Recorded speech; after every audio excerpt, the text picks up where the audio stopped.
So in this video I'm just going to show you how to add the fantasy metahuman costumes to your metahuman characters. So I'm gonna make this one pretty quick. There's just one part I would like to cover that I feel I didn't emphasize enough in the last video, but otherwise the video tutorial is exactly the same as the last video.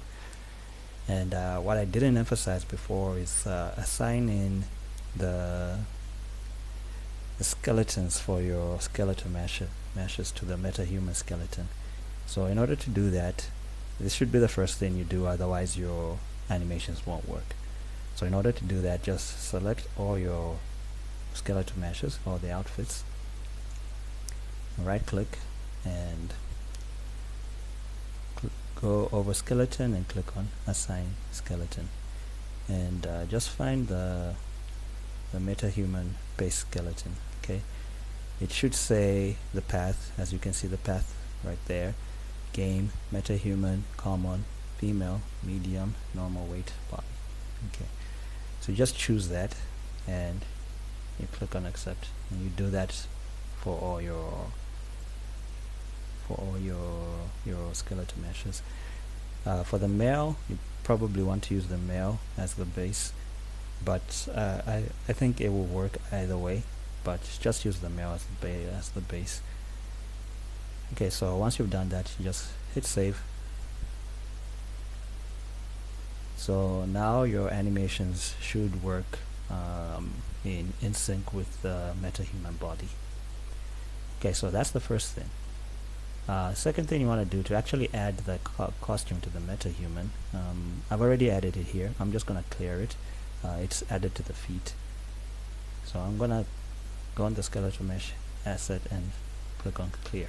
Okay. Originally this is what your metahuman comes up like. So I'm gonna since we've already seen what that knight armor looks like, I added it to the feet, but this time around I'm gonna add a body.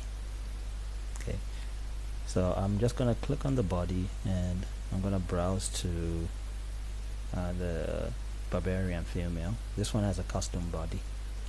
I'm gonna add that. Okay, so that adds the barbarian female body to the mesh. So you've noticed that the skin is different from the body. That's because this is a custom body, and I just wanted to show this one especially because there's some extra work you need to do to get it to match. So over the skeletal mesh in the blueprint, I'm going to search for the material. It's called instance female skin, and search for that and open that up. And in order to get the body to match with your character, you have to do a little bit of manual work.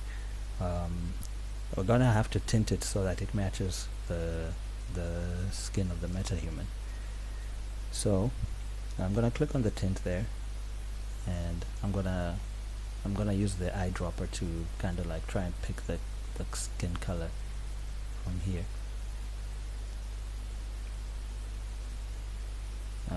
Once you've got that, this will work for some skin tones, especially the darker ones. It might not work with this one.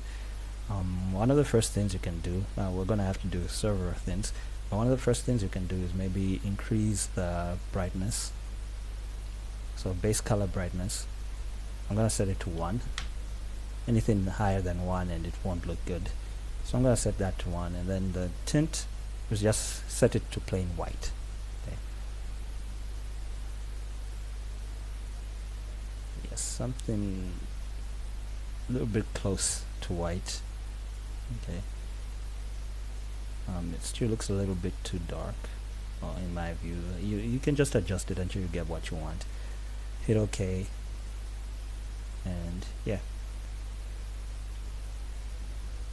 I think that matches pretty well. You can make it brighter, you can make it darker.